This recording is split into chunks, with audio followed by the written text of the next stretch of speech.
And we're live. All right, calling the meeting to order at 7:05. Ms. Bell, can I get a roll call? Yes, ma'am. Good evening, everyone. Mr. Lee, Here. Mr. Ochapinti, Here. Mrs. Ian Garrett, Present. Ms. Tajada, Here. and Ms. Salah Pudding. Here. And just to get a roll call of our student trustees, Trustee Green, Present. Trustee Her, Here. Trustee Kleinfeld, Here. Trustee Abuzaria, Here. Trustee Murphy. Here. Awesome. We're all here. Thank you, everyone. Moving on, we are still passing on the Pledge of Allegiance until we get to a further place of peace and justice in the country. Can I get a motion to approve the agenda unless, Dr. Deloria, you have any changes? Move to approve. Second.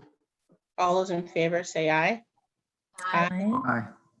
Any opposed? Aye. No, great. The board met in closed session. I have nothing to report out at this time. Moving on to communications and board report. I'll start with Trustee Abuzaria.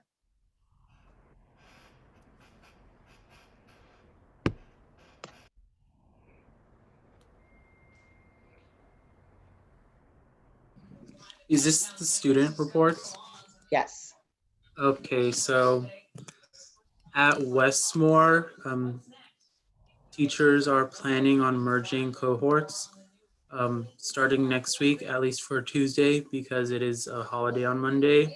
And the overall plan for merging cohorts is dependent on departments. For example, the world language and math departments feel they need more time, or they need more time with students, which is why they support merging cohorts. And I also met with the principal today along with Irene and she discussed some things. Give me a second to pull up some of the things she brought up.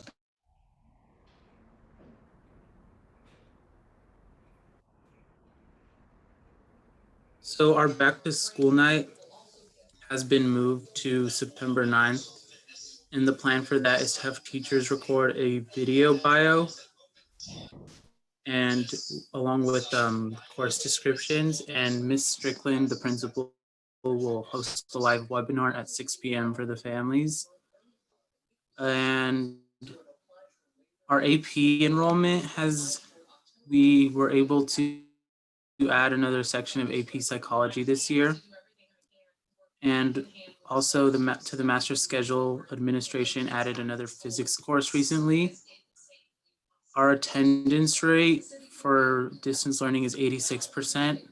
While we were in person, it was around 95%. And there are staff members who are reaching out to students who haven't attended yet. So the staff is trying to make sure every student is attending their classes and making sure they're learning. And we will also get a visit from WASC on November 10th. They visited last spring, I believe, before the pandemic. But Ms. Strickland filed for an appeal because she felt their evaluation wasn't fair, as they didn't talk to enough students to make a complete assessment. So she wants them to make an assessment based on a more diverse range of students on the campus. Thank you. Thank you. Trustee Her.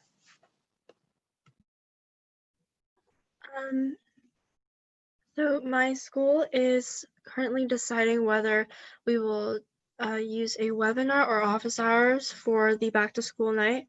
We are still trying to decide what we're going to do for interim, which is a week where it's a week of electives so that we can make up for the credits for classes we don't have. Attendance at Oceana is also very high, much higher than when we were in person. And teachers have been moderately consistent regarding what websites they use for their classes, especially for lessons. Most teachers will use Nearpod for presentations, and they'll post it on Google Classroom, so we always have something to refer back to. And they post a lot of resources on Google Classroom. Thank you. Trustee Green? Yes, at least personally speaking, for our attendance rates during my classes, we're actually doing a lot better than the first 2 weeks that we've been going through. Balance due to the quarter system that Jeff has given upon our students, balancing homework is getting pretty hard, especially in the AP classes.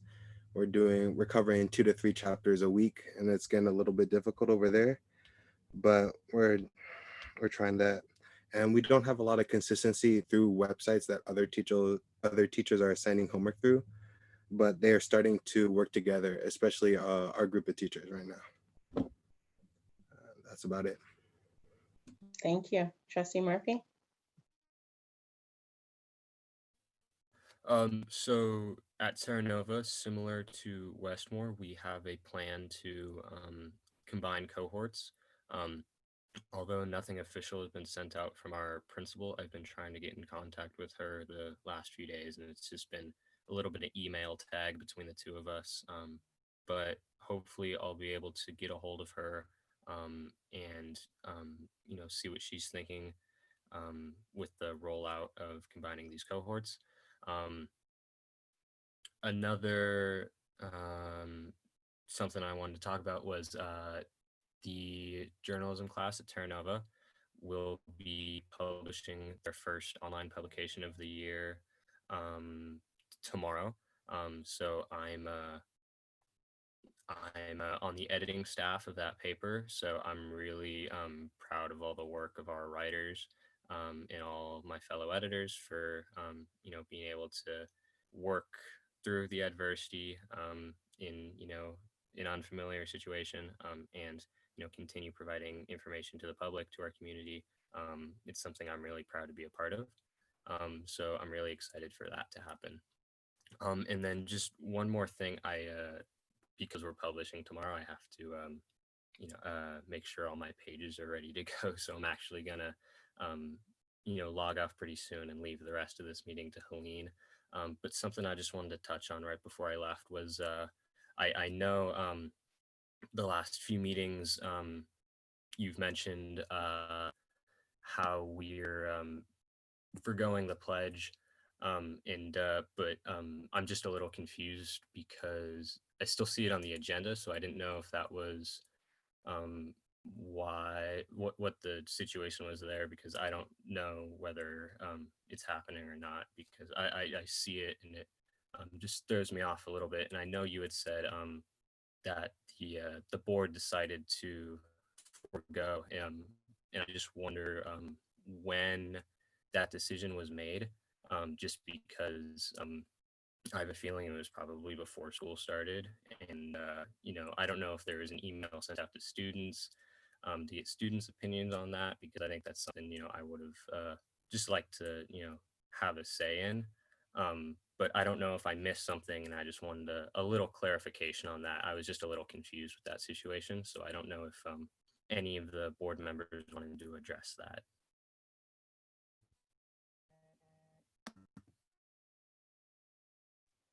Yeah, sure. I'm trying to figure out, this is okay for me to do because it is on the agenda. So I just want to caution the president. Yeah, The pledge isn't agendized. Certainly, if you would like to agendize this topic for another board meeting, we can do that. Yeah. And at that time, I could also bring you or send you or remind you of the board. We do have a board bylaw that establishes what our agenda is, so I can send that out to you so you're prepared. Just whatever you want me to do, let me know. sure. So, and Joe, we could touch base offline. But yeah, I was at a previous board meeting. I don't remember which one exactly when it was, but it was at a previous board meeting where I think we were discussing a topic of equity. I can't remember which meeting that was. So I can answer that question. Okay, moving on to Trustee Kleinfeld. Okay, so I know at Terra Nova, TNN has been publishing their broadcast weekly on Tuesdays around 6:30, and I believe they just published one tonight. I know there was also been, like Joe was saying, the merging of cohorts, and I know there's been a lot of confusion on if that's happening, when that's happening. I know at least my twin sister was like, I don't know if I want the cohorts to be merged. I know some other students were like, I like the way it is now. So I know there was just a lot of confusion on that. And I think that's all I have to report for now. Thank you. Thank you. Trustee Ochapinti? Yeah. So not a lot to report as a district business this year. There are a couple of things that I think are important to note. One, it's good to hear back from our student trustees, obviously, with their experience, because as we're rolling out, we've been rolling out distance learning, not just at the end of last year, but in its fullest form this semester. It's good to hear what's working and what may not be working and what is a work in progress. So thanks for sharing that. Also, good questions. Those are good to raise, and of course, can be addressed another time. In addition, one of the things that I noticed is this year, as we're rolling out distance learning, a lot of our community might have concerns about, what is opening or what services are available. One thing I did notice is the mall is reopening as of today, Ceremony at least. I'm not sure about other shopping centers, but just as, just to, I guess, intone that during these times too, we're still encouraging everybody to be safe and take all the precautions that you need to take to be aware of, how to, obviously inform others of what they need to do in terms of being healthy and staying safe, and any resources they need to pursue in terms of mental health, because it is going to be a different semester. And so just advising, I guess, each other to help each other wherever we see people. And if we're not in touch with some people, to stay in contact with them, especially as schools are reopening online. It might be a different kind of pressure trying to get all that work done and still be in contact with, of course, people that we care about in the community. So that's about it for me, and glad to see you all here. Trustee Lee? Yeah, just like Trustee Ochapinti, not a whole lot to report out, although I do want to say that I thought last week's equity study session was very strong, very good.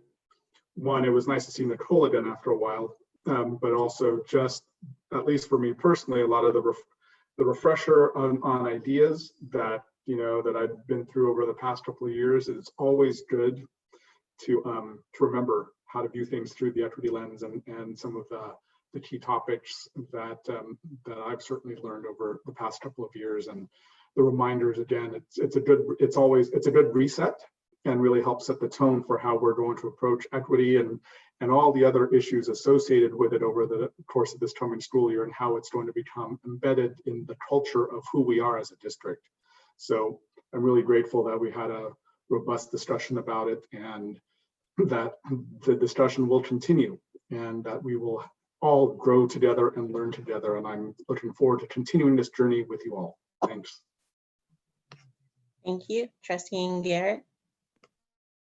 I will echo the same thing, and I just do appreciate that even through the current situation that we're in, that we are still, that we are still talking about equity and grading policy and just moving everything to the forefront and progressing along.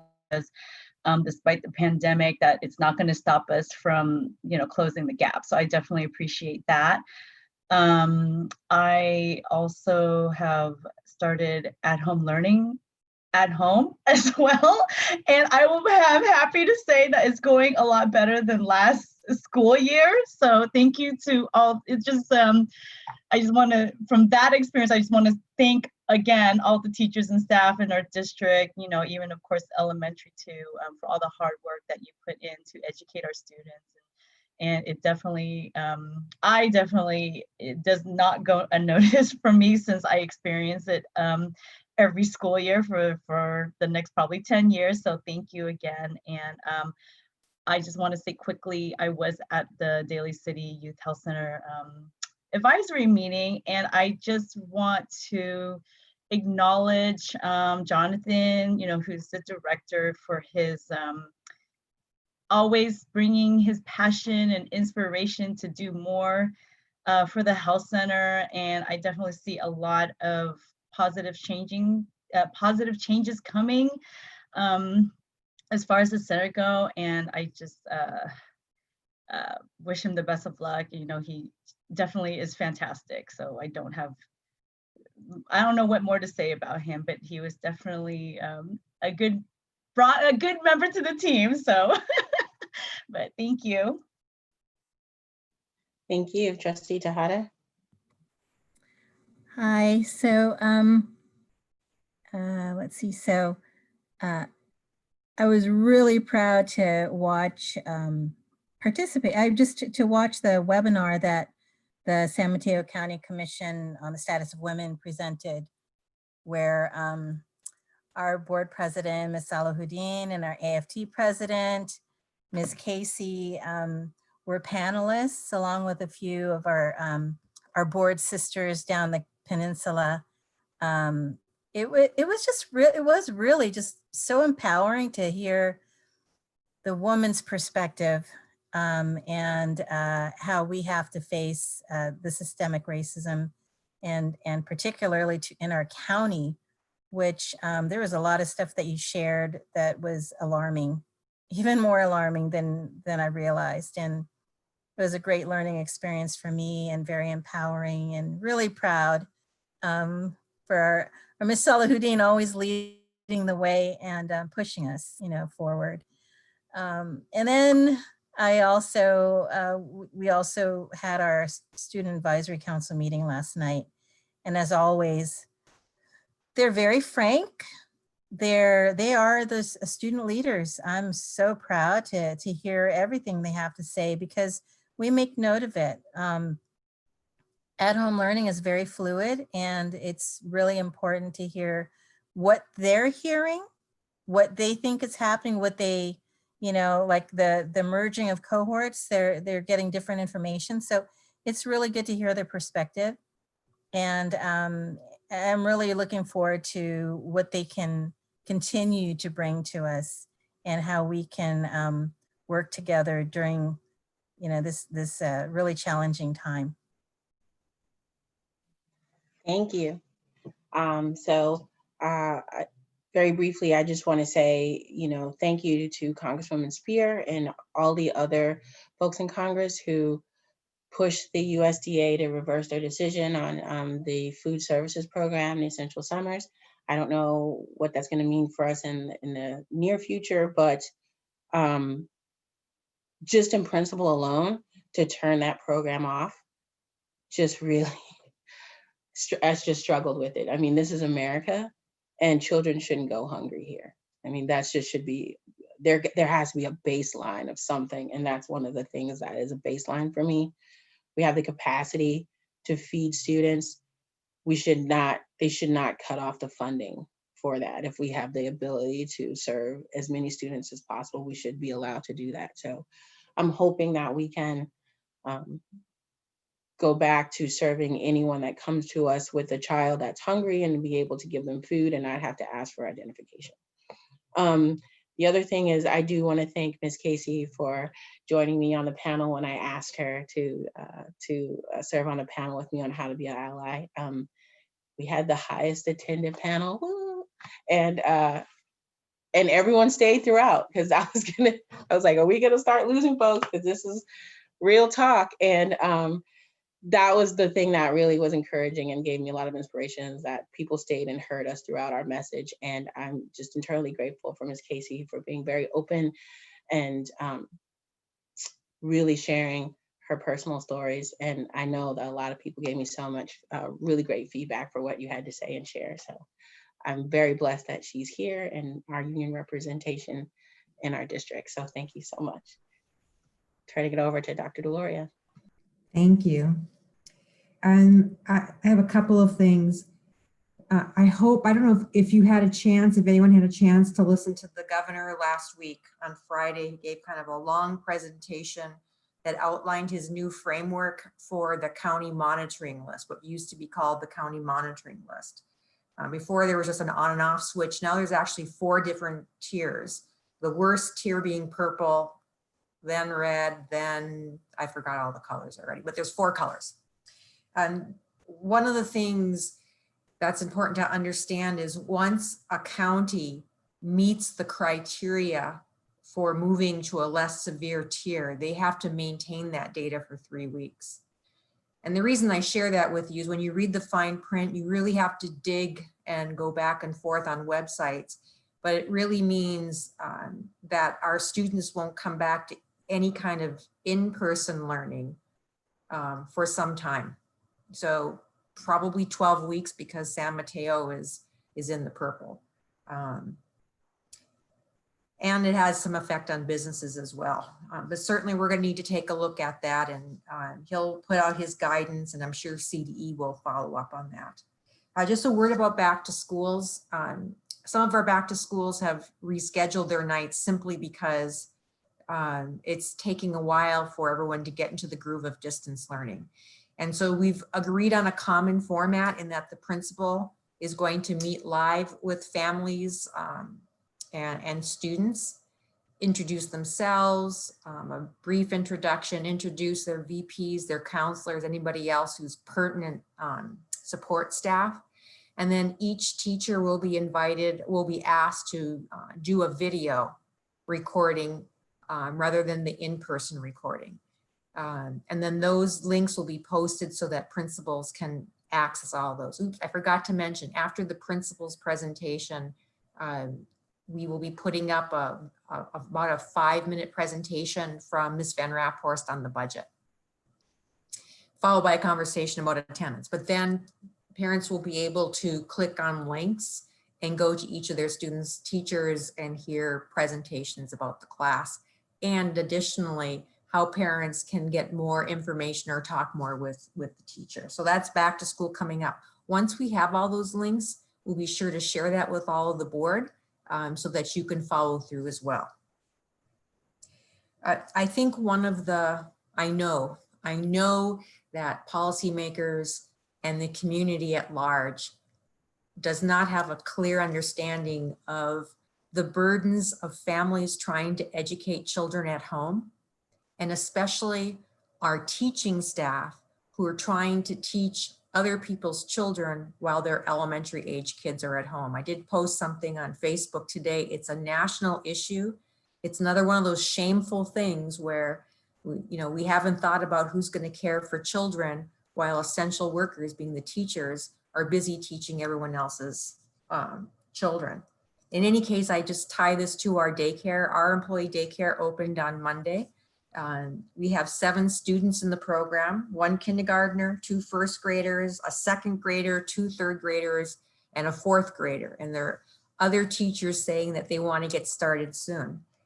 What I've learned from being in that classroom, I have a bubble classroom with a substitute teacher in there and a classified person to assist in the morning and the afternoon.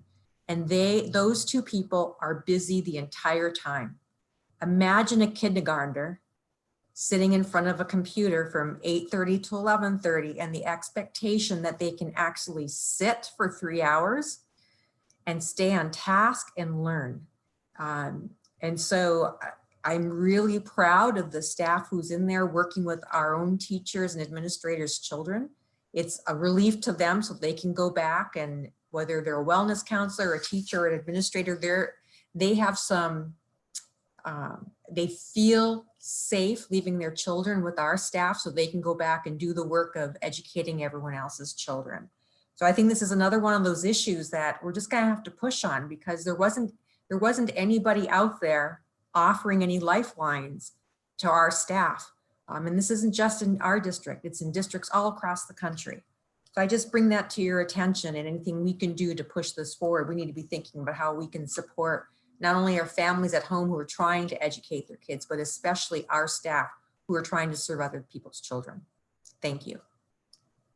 Thank you. And I know it's a tough ask, especially, I mean, the California legislature made kind of national news last night because they forced one of their legislators who had just had a baby to come vote in person on the floor. Really? And so if we can't get our leaders at the state to understand why daycare and accommodations are important, even for their own members, like having that conversation about why it's important for us is going to be a lift. So I agree. It's definitely think that we should continue to talk about. Turning it over to our AFT 421 president, Ms. Casey. Hi, thank you so much. I just put a few things in the chat. So Candace, maybe if you could grab them out of there. One of the main things I want to talk about, just separate from the district, you know, I'm so proud of the staff and the teachers that are, and the administrators and everyone that's coming together to educate our students. And I'm proud of our students for persevering and you know, this is difficult. I go to a store and I see people that maybe I know and they say, how are you doing? And people are like, I'm not doing great.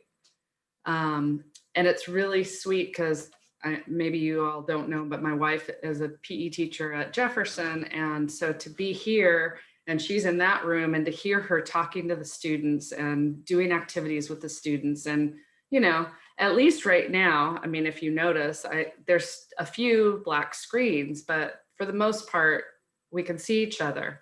But if we're in a class, it's the opposite. It's mostly black screens and then a few faces. So it's still nice though to be able to hear each other's voices, to hear her say, put your answer in the chat so I can, you know, mark you off that you're still here. You're not out eating cereal right now, are you? You're still here with me. Are you watching a TV show and participating? That's fine. Just make sure you put your answer in the chat. And so it's really sweet to hear them, her team and the students interact. So I'm proud of you all that you're doing this. And it's so difficult. But we're together and we're doing it together. And so just remember that we're all available to every single one of you. I want to take a break from that and talk about some of the things that AFT and CFT are doing. So I put in the chat about Prop 15. Yes, on Prop 15, so that we can get our billionaires to pay their fair share in taxes so that the money can go to schools and communities. And then also no on Prop 22. I don't know if I put that in there or not.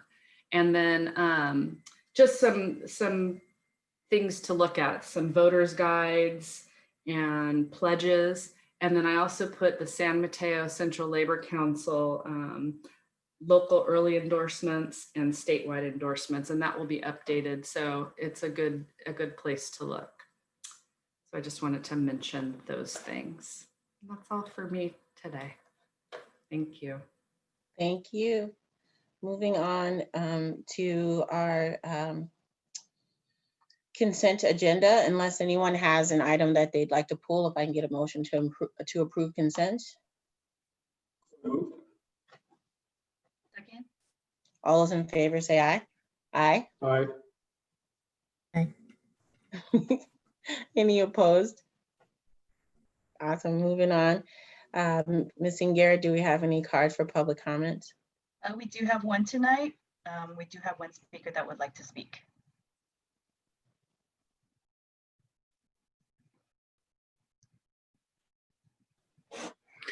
Thank you, board members, for hearing me today. My name is Marta Fuentes. I am a physics teacher at Westmore High School. I'd first like to thank you for taking into consideration whether or not the Pledge of Allegiance should be a part of our community at this time. As an immigrant Latinx queer lady, it makes me proud to be part of a community that is looking at what is happening in a critical lens, especially given the communities that we serve.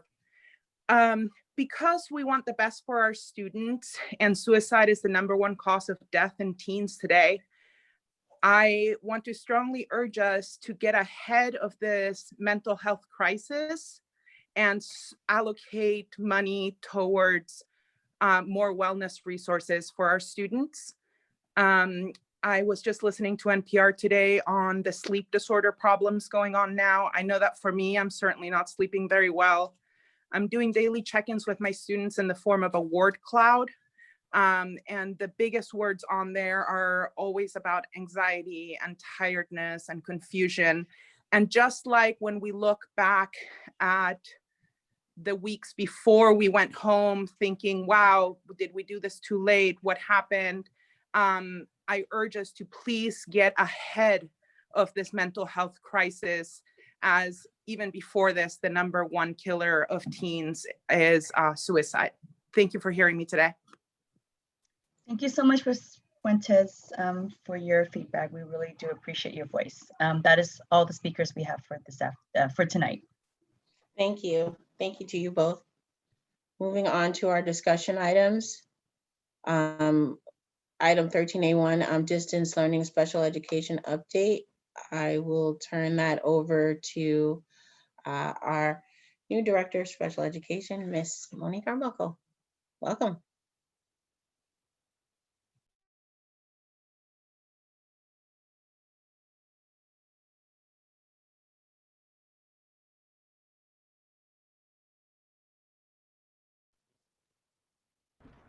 Hello, good evening, everyone. Hello. Hear me? Awesome. So, thank you for having me. I'm so excited to share the special education return to school plan. As you know, we have developed a subcommittee for going above and beyond. Our theme is going above and beyond for students in special education, a distance learning plan. So I have invited our fabulous program specialists, Lee and Grace, so they will be joining in when I have them join in.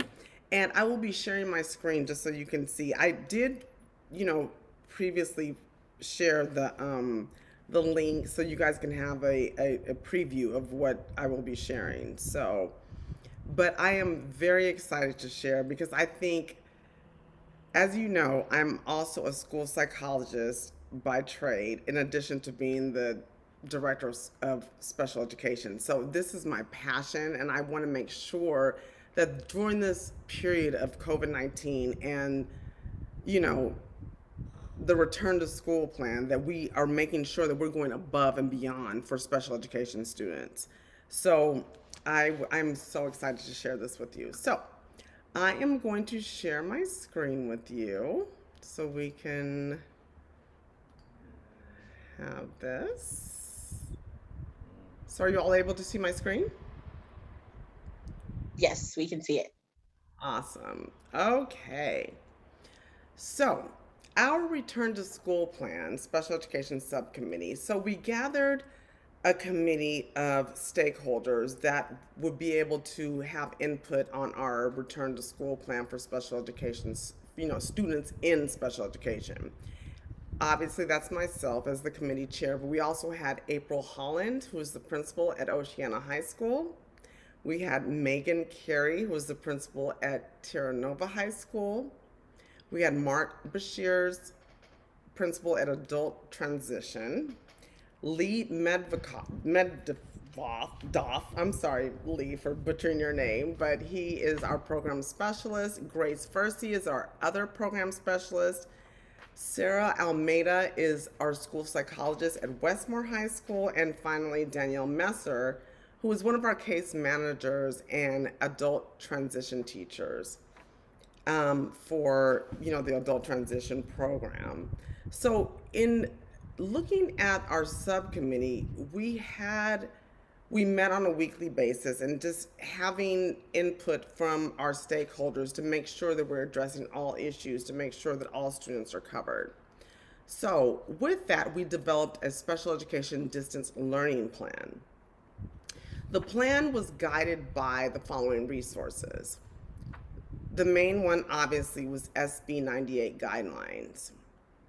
Also, we are first and foremost guided by the federal, state, county, and health guidelines to include IDEA, Individuals with Disabilities Act, and the SELPA San Mateo County guidelines, consultation with County District Council, our district council for the entire San Mateo County. That's Daniel McCloskey. He's been wonderful as a resource, and just using best practices.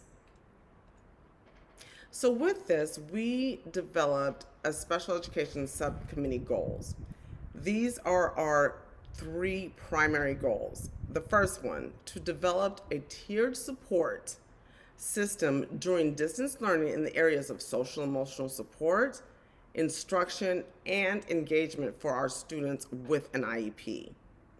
Our second goal was to define the type of outreach we are going to provide above and beyond to make sure the students and parents are receiving extra support. Because as we know, this is our most vulnerable population of students. And finally, our third goal was to identify and order personal protective equipment, PPE, for special education teachers and staff to ensure safety for all and help prevent the spread of COVID-19 upon their return to school. So as we looked at this, we had to go with the data. What population of students are we looking at? So the total number of JUHSD students in special education, overall, we have 491 students enrolled in special education programs. At Jefferson High School, we have 103. That's our highest population of students. At Oceana High School, the alternative program, we have 88 students. Terra Nova High School, we have 86. Westmore High School, we have 85. Saramonte High School, which includes adult transition program and the therapeutic day school program, we have 62. Thornton Continuation High School, we have 15. And the others that we included are the MPS, the residential placements, the private schools, and the county schools, which are outside of the district, but we are still responsible for. We have 52 students. So with that, we developed a special education distance learning plan. So as you know, we started off with a hybrid model, but then for the first semester, we're doing this, distance learning plan where the students are, basically receiving virtual learning. So with this, for the special education, students in special education, we wanted to develop a plan to support the case managers. So with that, we have a distance learning plan, and we have already, for the past 2 weeks, I think I shared that with you before this presentation, that we did trainings for all school teams. And we also developed a case management FAQ, frequently asked questions, for ongoing support to school teams, so that myself and the program specialists, Lee and Grace, will be able to, respond to questions and concerns on an ongoing basis. So I'm going to have one of our fabulous program specialists jump in, and he will share the distance learning plan. And this is a training that we have already conducted for all school teams at all the comprehensive high schools and the mental health enhanced and the all of the programs. So Lee, I'm going to have you jump in. I'm going to click on the link and I'm going to have you present. So, okay, thank you. So the distance learning plan is sort of the way that we're informing ed rights holders of how services will be delivered through alternative means.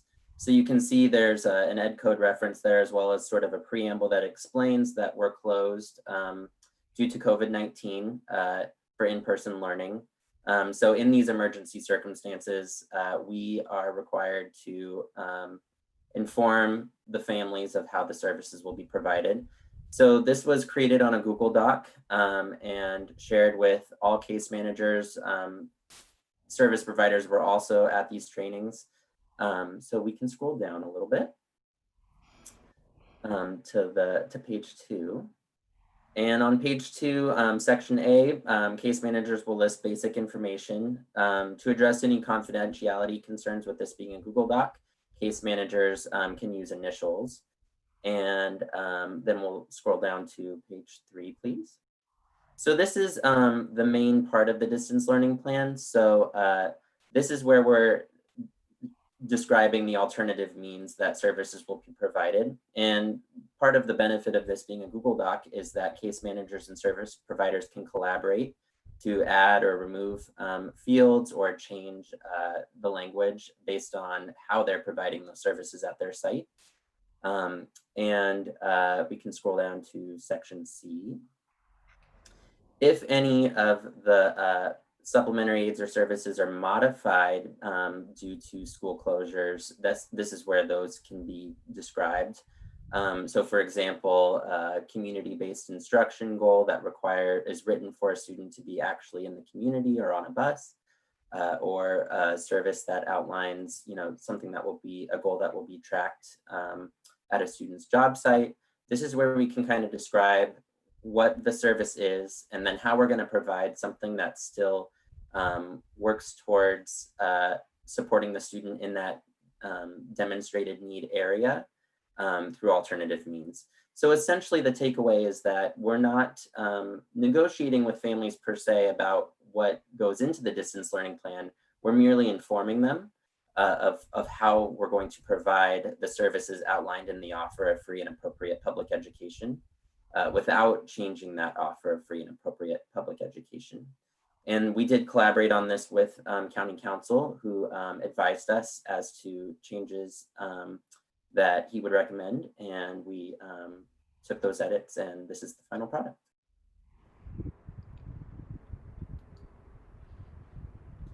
And then I can be a little bit more brief with the FAQ, since we know basically what an FAQ is. But basically, we wanted this one to be collaborative, and so that's why we added a parking lot for case managers to add questions that might be relevant district-wide. And then we could highlight and comment as to which question they can go down to find the answer. And then at the very bottom of this document, we can kind of just scroll through to kind of see the sort of, how comprehensive it is. And it is a living document that we'll add to as we go throughout the semester and more questions come up. But at the very end of the document is sort of just a list of links to resources that we feel our case managers are going to need. These are resources that we share with all of our case managers. Some of them are distance learning related. Some of them are just resources that we provide to all case managers. But we've decided to add them to the FAQ so that they can be easily accessed. And so this is sort of a one-stop shop, hopefully, for case managers during distance learning. And when they need something additional that isn't here, of course, they'll be reaching out to us directly. And we've been in department meetings and working with teachers one-on-one and in small groups to support them. And this is also a live document that the program specialist Lee and Grace Fursey and myself, we will continuously monitor this, the FAQs, and respond to case managers and anyone who has any questions. And then for oversight, we have Corrine Baca, our fabulous Associate Superintendent over Educational Services, to also be able to chime in and monitor the questions in case we need a higher level response to the staff and to the case managers.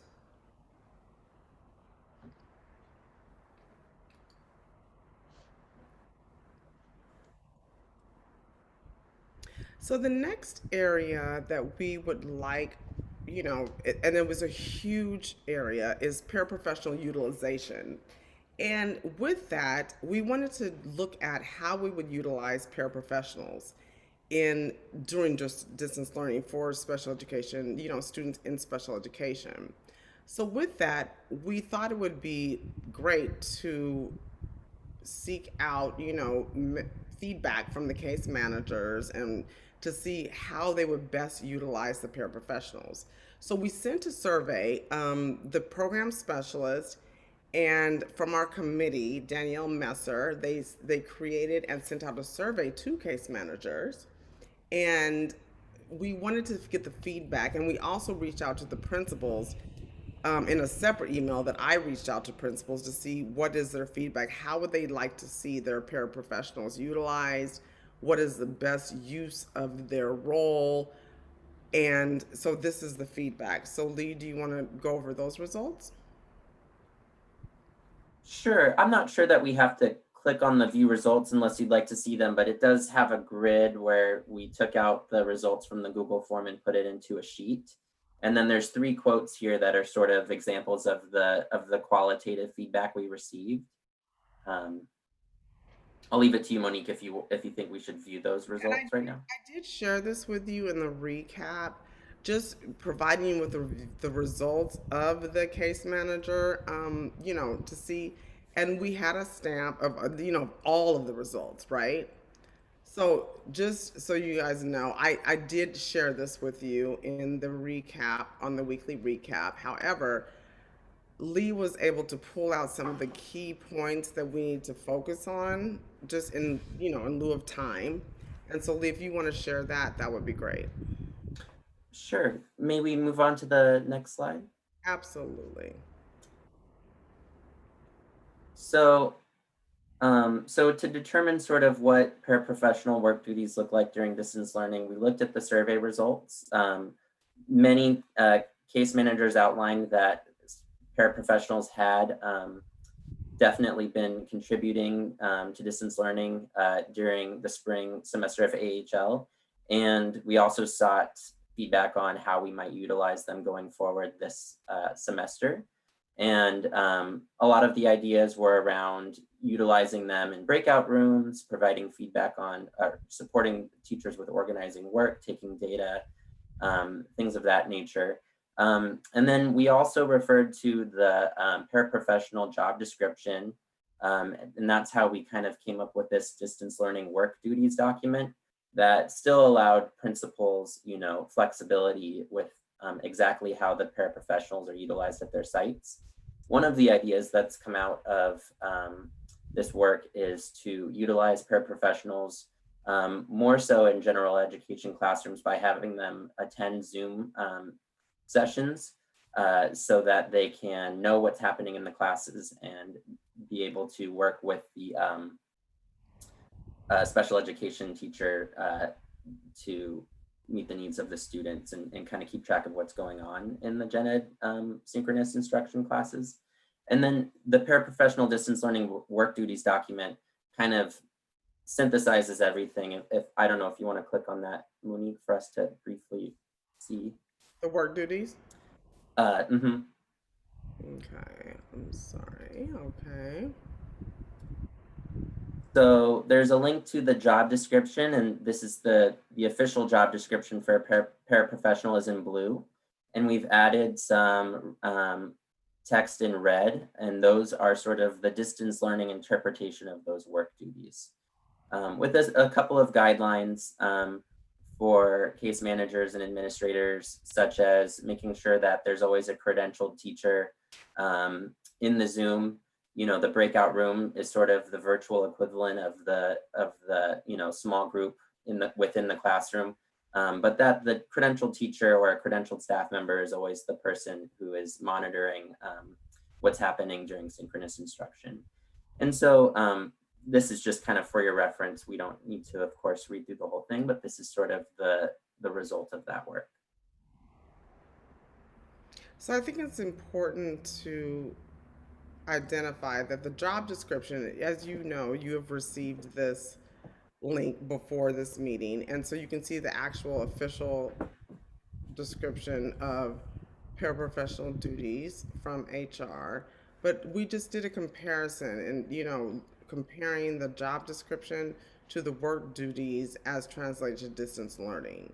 So in red, we identified every area of how, you know, the paraprofessionals will support the students in special education with breakout rooms to be monitored. And that's the key, to be monitored by credentialed staff. And also, you know, to assist the students and the teachers outside of synchronous instruction or to support lesson planning and provide feedback on student performance.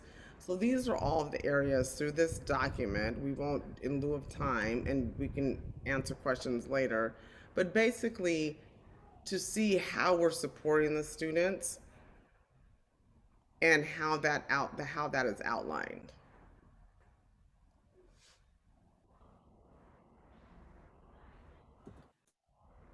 Okay.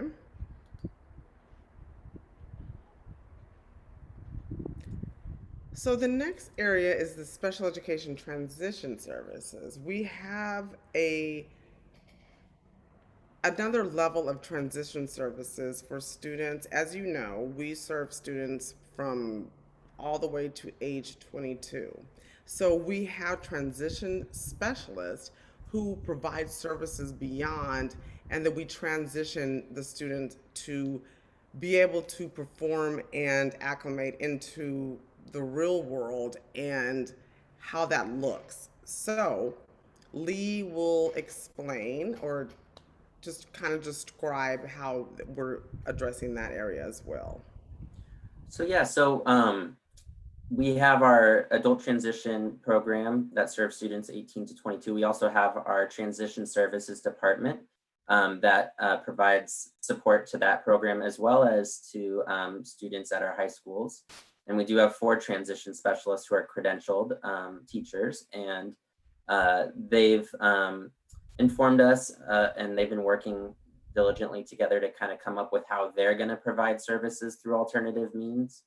And that's going to include synchronous instruction with students, doing their interviews and interest inventories online, providing questionnaires digitally, and then also getting parent feedback through digital surveys, which they've put into Spanish and English versions so far. They're also providing synchronous support, often pushing into the class or during students' asynchronous time, scheduling time with the students there, pushing into adult transition and study skills tutorial classes. And then also at the adult transition program, corresponding with job coaches to provide support in the class while students are unfortunately unable to go to their work sites at this time. So basically, these are the experts who support the case managers with completing the transition plans, which are a very important part of the IEP. This is where, we're working with students on outlining what their hopes and dreams for their future are, and then coordinating with them and their families to make sure we're setting them up for success after graduation. So now more than ever, our transition services department is essential.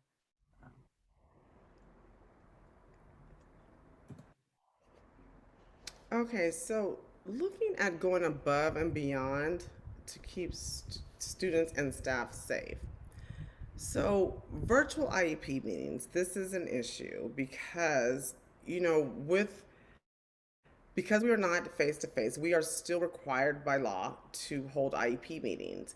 There is currently no legislation in place or any laws in place that, that warrant how we should conduct IEP meetings.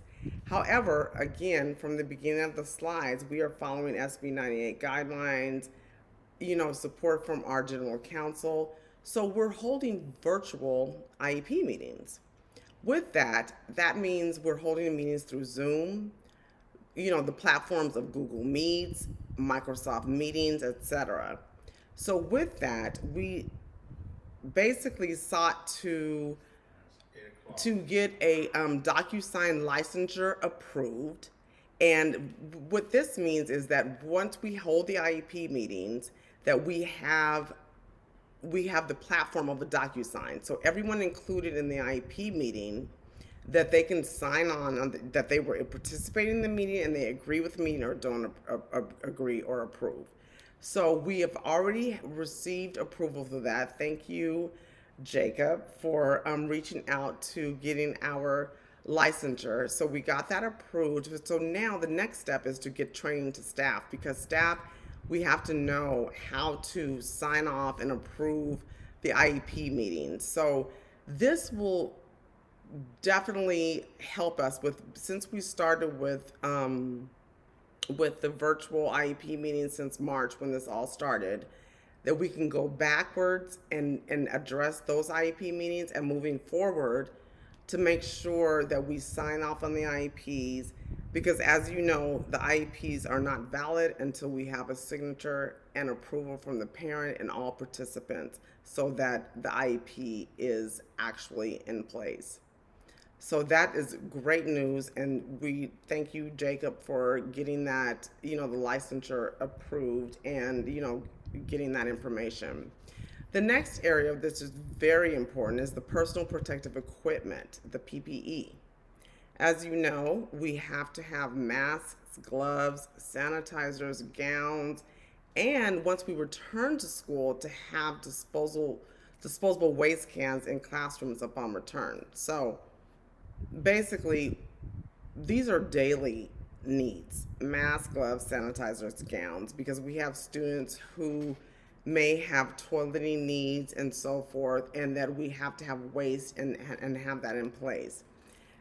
The biggest issue, and I think it's great, and Lee, thank you for imposing this, is the clear mask, and that's accessibility for students who have a disability identified as hard of hearing, students with language deficits, and assessments, because we need a clear mask because they have to see, you know, students with hard of hearing, they have to read lips, or students who are receiving speech and language instruction, they have to see the lips. So we have the clear masks as an avenue for the students to view and see the instructor and receive and understand the assessments and to understand the instruction. Lee, do you want to add anything with the clear masks? No, I think you covered it. Just you might have seen these at some, you know, the first time I saw them used was when a governor was presenting to the press, and the interpreter was wearing one. So then we kind of pursued it, and the district approved of those, and so we're really grateful that we're going to have those when we come back.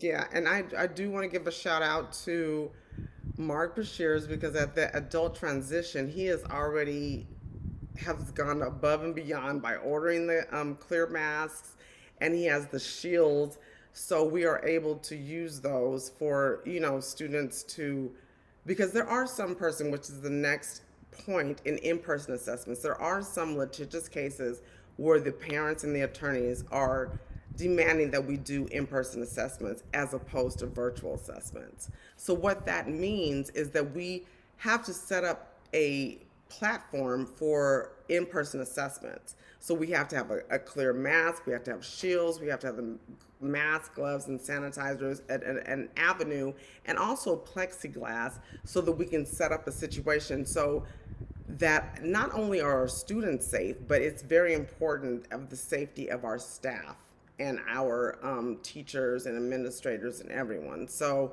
the in-person assessments, we have one coming up because it is a litigious case, and that we are making sure that everything is in place so that we have, you know, the social distancing practices, everything in place, the plexiglass, the mask, everything, so that everyone is safe.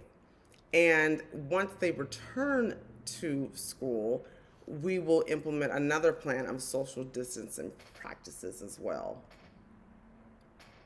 So again, continuing with the going above and beyond completing assessments, the virtual assessments, when, how, we have been receiving guidelines. We meet weekly with the SELPA, the San Mateo County SELPA, and the NASP, which is the National Association of School Psychologists, the guidelines on different ways and what tests to give, what are appropriate to give, and validity statements. Because when the psychologist, as you know, I'm a school psychologist by trade, so we are very conscious about the type of assessments that we give and making sure that there's a validity statements in the assessments, and to the IEP team to let them know that with virtual assessments, that if the key is the observations. That's part of the requirement for assessments. If we cannot do observations in person, then we have to have a validity statement, for example, to say why we cannot provide the observations and due to COVID-19. So that's part of the distance learning plan. Also, with in-person assessments, we have to look at each case individually to see when, how, and safety precautions, and make sure that the PPE is in place. Also, with the backlog, since this started in March of 2020, that the board approval for an independent contractor, and thank you so much to the board for approving this, that we have an independent contractor by the name of Stanley Day Correa. He's a school psychologist. He will be available to complete psychoeducational assessments to assist the current caseload of backlog, because we, you know, when all this happened, again, there was no legislature in place, so we had to address all these because we want to remain in compliance as a district. But in addition to that, we will be addressing the non-public school, the NPS non-public school assessments. We have residential assessments, one that he's conducting currently, private school assessment, and litigious cases where parents, you know, have, you know, to make sure that we are covering all bases because of the sudden halt in assessments, and to make sure that we address the backlog of assessments so that our current school psychologists, we are so excited to announce that all schools are completely covered with full-time school psychologists, but we have an independent contractor who will assist in the backlog of assessments since this started with COVID-19.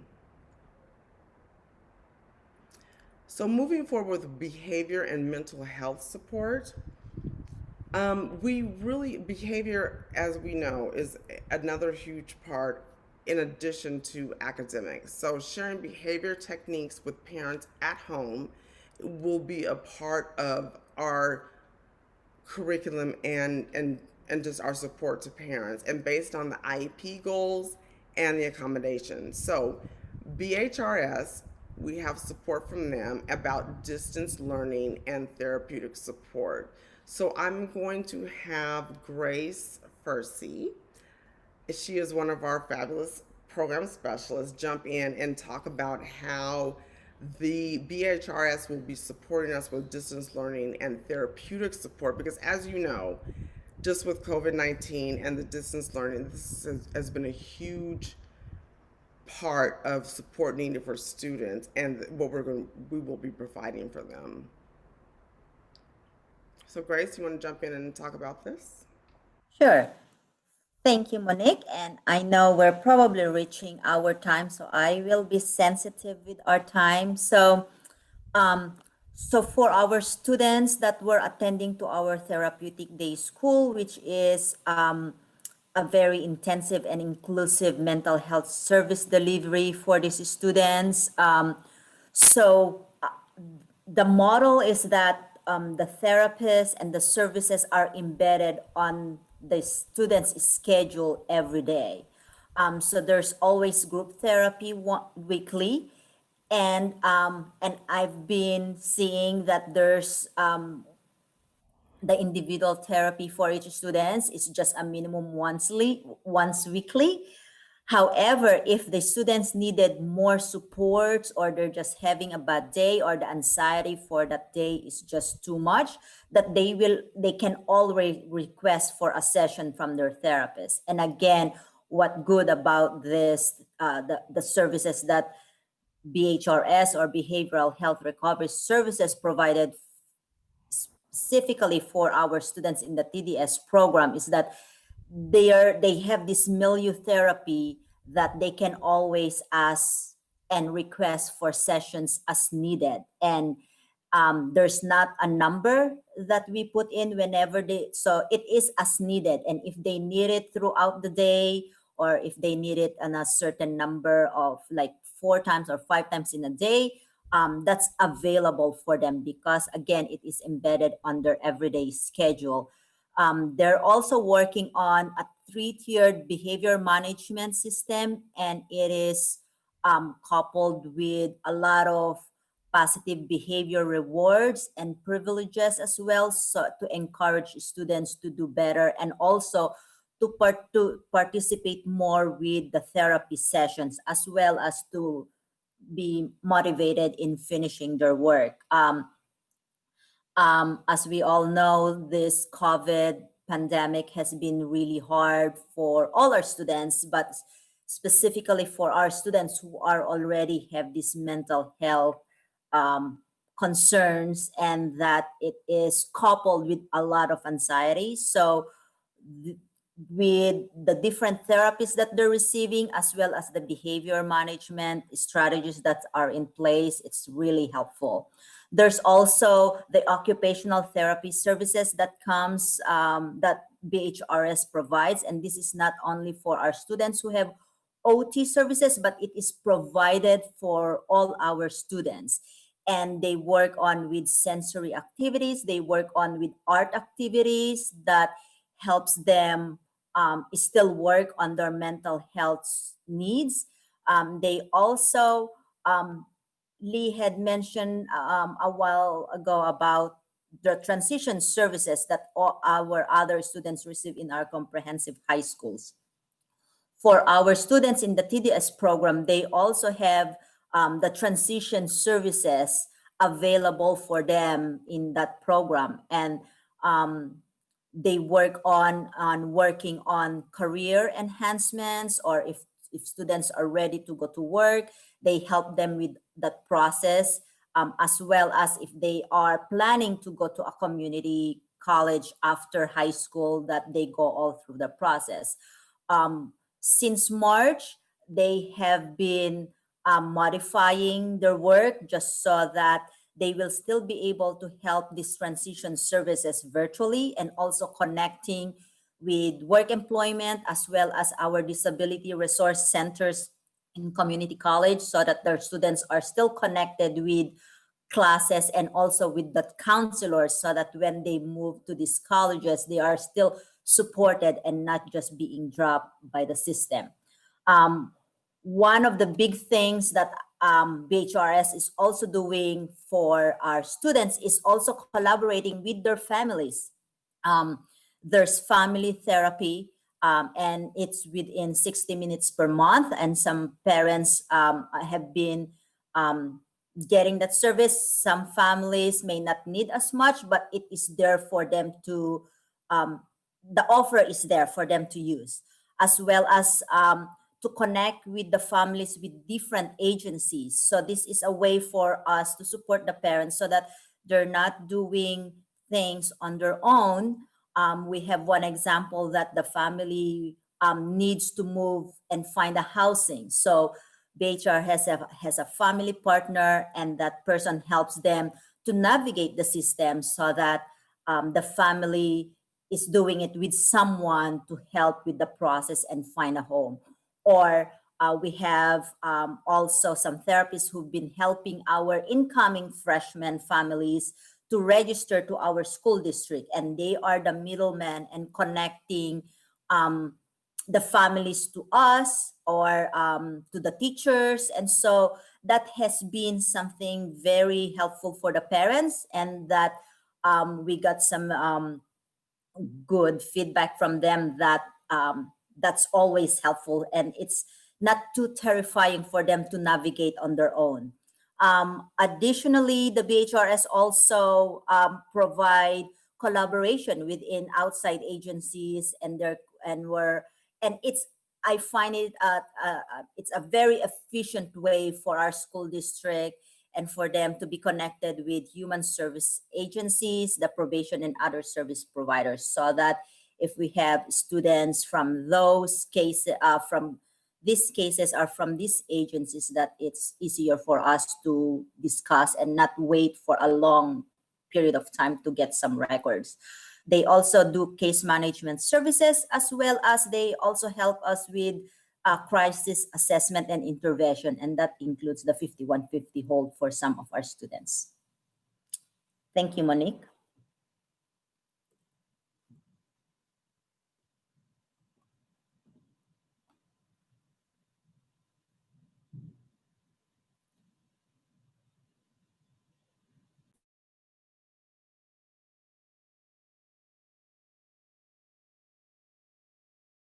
So what's most important, I'm sorry I was muted, that the additional parent support. Our parents are our most important stakeholders.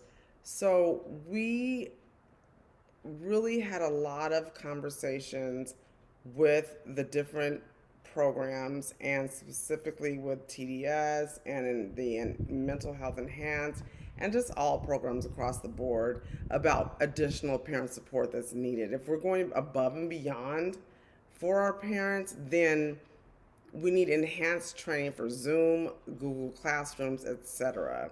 So this is providing availability for in-person sessions at the district office, because a lot of the parents in these specific special education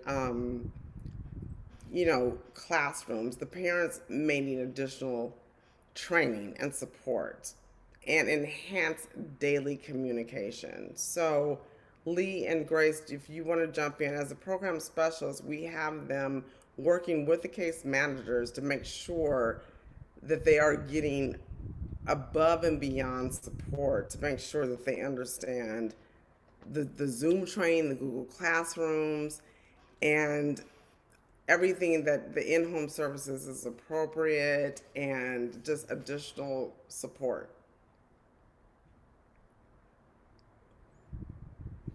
So Lee and Grace, yeah, just a quick comment. Yes, if a case manager or special ed teacher reached out to Lee and I, and they felt like they needed more support in talking to the parent, or maybe connecting them with the parent, or scheduling a IEP meeting, we help them with that. We bridge that connection so that the teacher and the families will be able to have a more efficient way to discuss their concerns or talk about their children.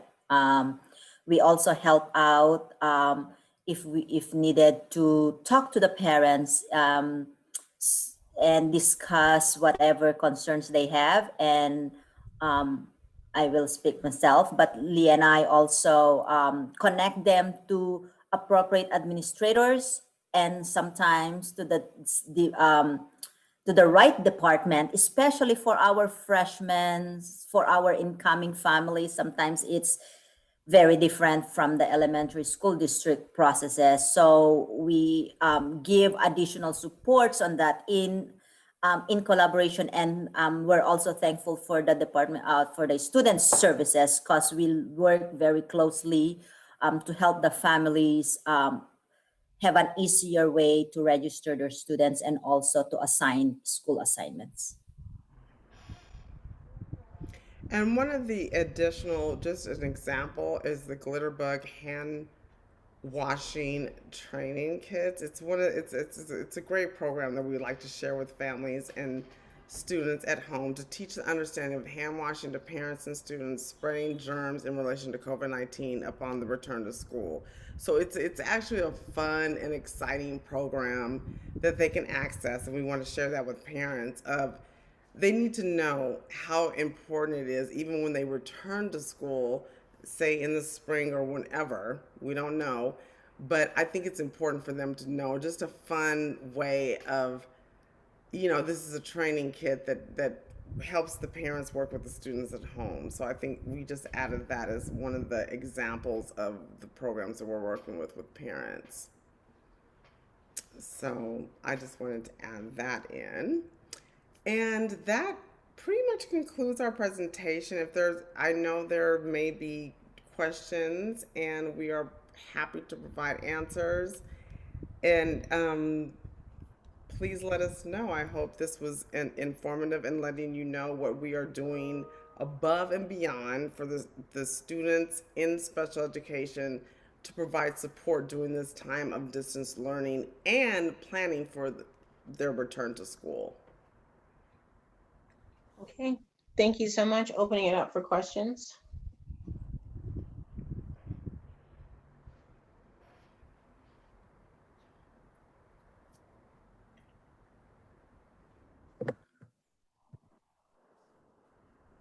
It's hard for me to tell. I can't see everybody because the screen is still being shared.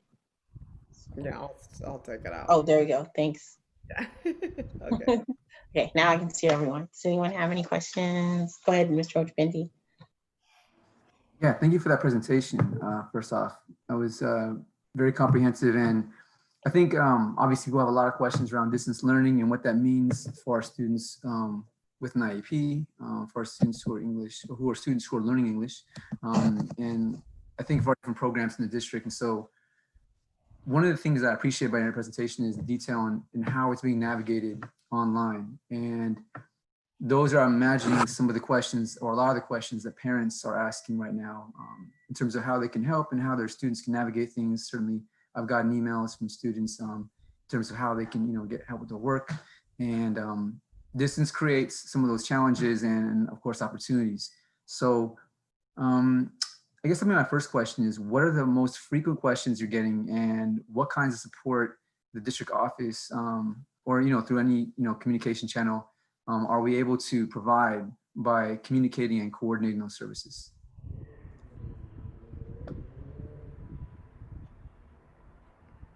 I'm sorry, could you repeat your question? Yeah, I guess I just summarize. What are the most frequent questions you're receiving from parents and maybe even students? And what kind of coordination and communication are we kind of seeing the most need for at the district level or even from the site level? Okay, and everyone feel free to jump in, but I think from the parents and the students, in the beginning, they wanted to know the platform, like, okay, even though we are doing the distance learning, and what additional support. In the beginning, they wanted to know, okay, if they don't get the Zoom and the Google Classroom and all that, is there an opportunity for them to actually come in and get one-to-one support? So we reached out to the executive cabinet, and we were able to gain that support to make sure that we could provide a platform for them to come in through, of course, social distancing, through plexiglass and everything, to make sure that they can get the additional support. Because a lot of the parents, as we indicated in the presentation, are, they need additional, explanation of what will be provided for their students. So we have opened up that platform, and especially we really got that from the TDS program and the MHE program, and the parents really wanted additional support. So with that, we opened up that opportunity for them to come in and for us to provide additional support for them.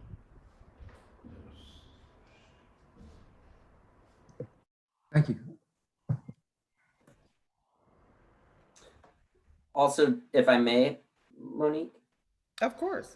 Just in terms of the questions we're receiving, a lot of, the questions case managers have been submitting have been, directly to us through email.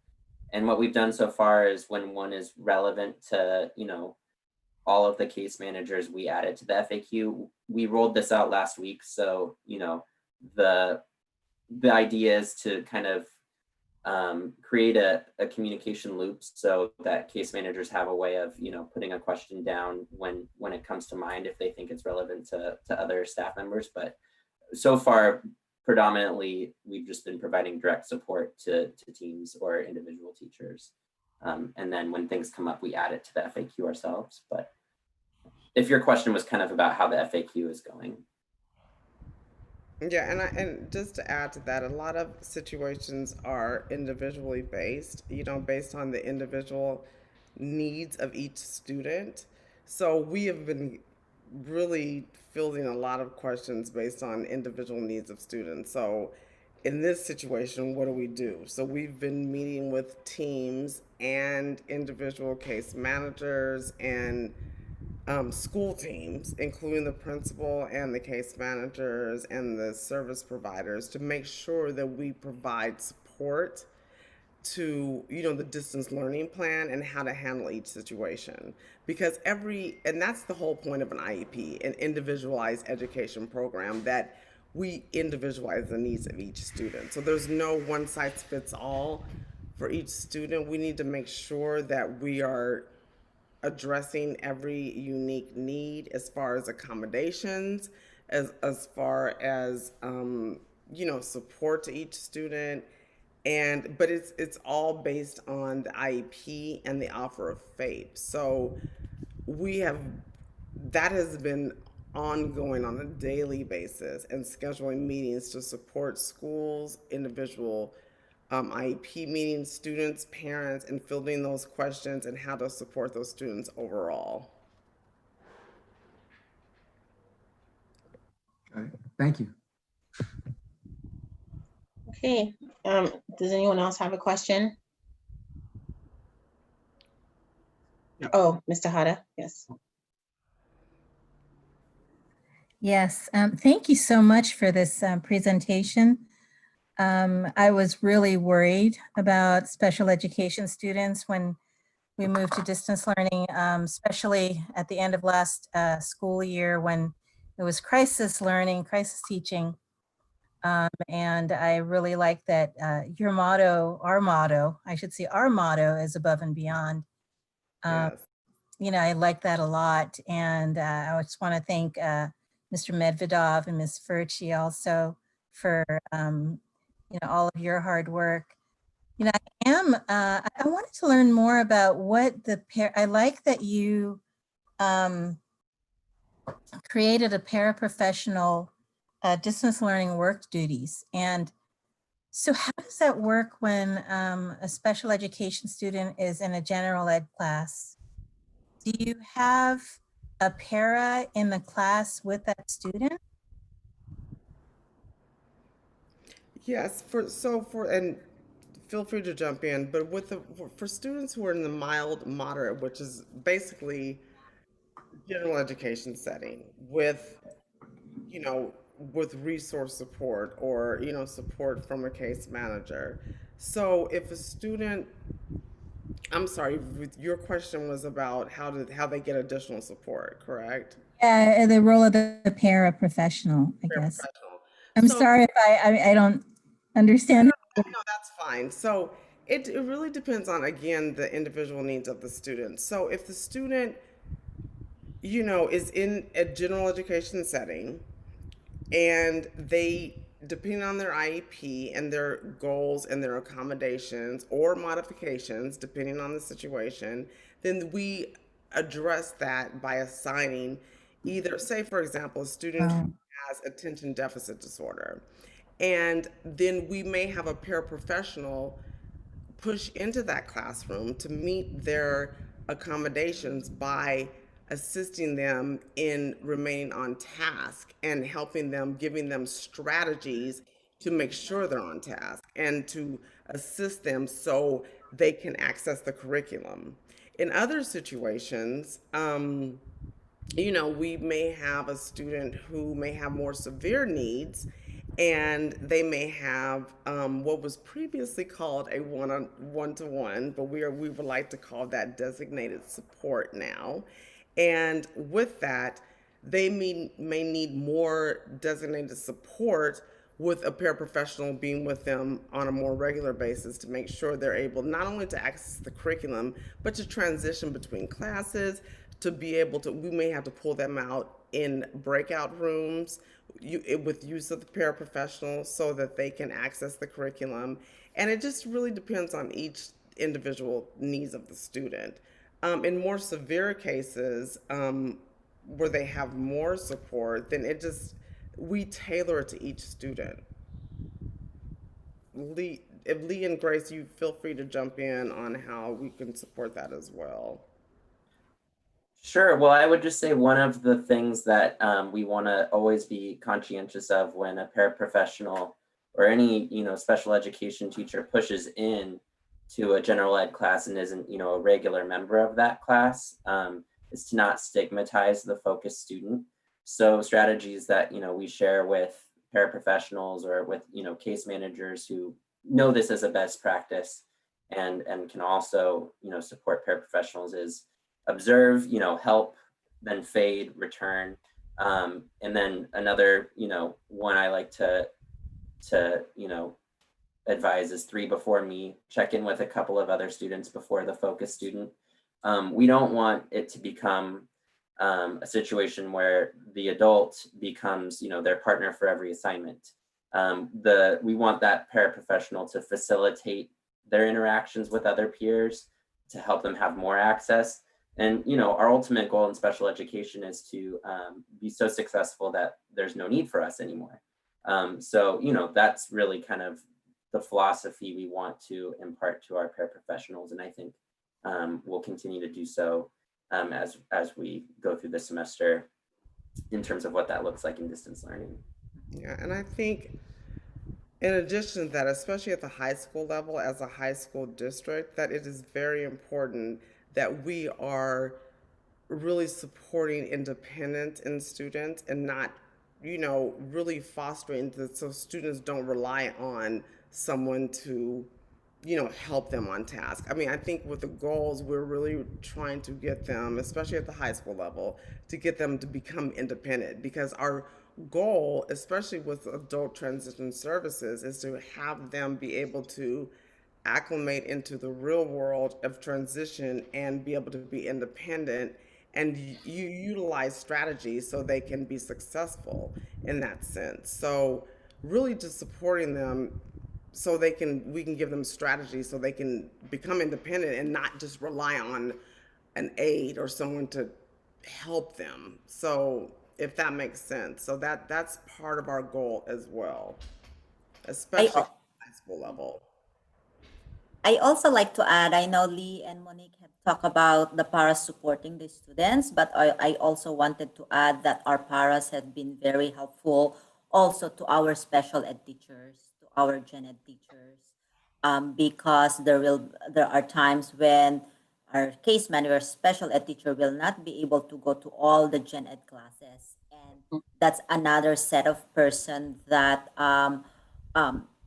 that helps our special ed teachers so that they know that they are working collaborative together so that they are on the same page, they know the same strategies, they know the same homework of what they need to help with that particular student.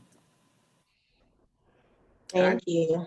Yeah, Thank you. And I just wanted to add too, I think we have a really good system in place in collaboration with one of our directors, Doreen Basueno, and just collaborating with making sure that even incoming students from, you know, middle school coming into our high school district based on their IEP, to make sure that we're making the right placement in the sense that looking at their needs, looking at where they came from, what we have best in support for their needs, and we collaborate on every case that comes in to make sure that students are placed in a setting that they're getting the supports and services that are individualized to their needs. So we talk about every case that comes in, making sure that they have the, you know, not only the support from the classroom setting, but from the paraprofessionals and the additional supports and services from counseling, therapeutic support. And so it's a great team collaboration with, you know, Doreen and her team too. So I wanted to definitely acknowledge that as well. Thank you. I just want to thank all of you for taking the time to come here and present to us. I know this is a special area of concern for the board, just due to the intersectionality of our students, especially those that make up our special education students, that, you know, the additional hardship of COVID-19 and the pressure that it's putting on low-income families, and then the additional hardship of having to navigate, you know, the special education system, regardless of outside forces that are happening, with this additional hurdle, to make sure that, you know, none of our students and their families feel disconnected from the district. So really prioritizing communication for me and outreach, and connecting the families to each other, and utilizing Zoom, perhaps to connect parents, so that they can, you know, share best practices during this time. I think would be very helpful. I really wanted to see a parent group get together in this district. So I think, you know, now would probably be a really good time to jump that off. So thank you so much for taking the time to present. And I am now going to move on in our agenda to our wonderful board policies that I know Dr. Deloria just loves to pieces. I will open it up to see if anyone has any questions on any of the BPs or wants to pull any for a particular discussion. Nope. All right. So these are all first read. Thank you so much. They'll be back on the agenda next week for approval, or not next week, our next board meeting. Moving on to future agenda items. If anyone has an item on that they would like to add to a future agenda. Oh, okie dokie. Okay, just waiting to see. Of course, my computer always goes really slow. Do we have to adjourn on behalf of anyone? Can anyone see that in their schedule? No. Nope. Okay, great. Thank you. So with that, motion to adjourn. Move to adjourn. All those in favor say aye. Aye. Any opposed? Because we could stay together. Much as I love you guys. Yeah. Thank you so much, everyone. Have a good night. Thank you. Bye. Bye. Thank you.